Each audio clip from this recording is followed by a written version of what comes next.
Kernel சதீப் அவர்களினை இன்றைய நிகழ்வினுடைய பிரதம விருந்தினர் அவர்கள் பொன்னாடை போர்த்து கௌரவிக்கின்ற நிகழ்வு இடம்பெற இருக்கின்றது.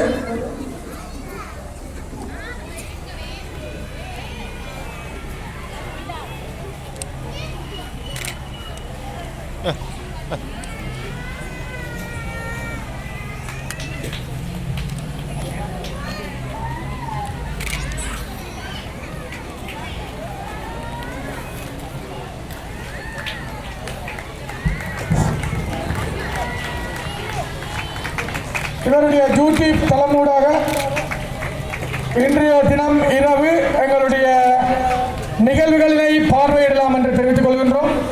தொடர்ந்து பிரதம விருந்தினர் அவர்களினால் எங்களுடைய ஆசிரியர்கள் கௌரவிக்கப்பட இருக்கின்றார்கள். ஆசிரியர்களினை விரைவாக வந்து பரிசுகளை பெற்றுக் கொள்ளுமாறு அன்பாக கேட்டுக்கொள்கின்றோம்.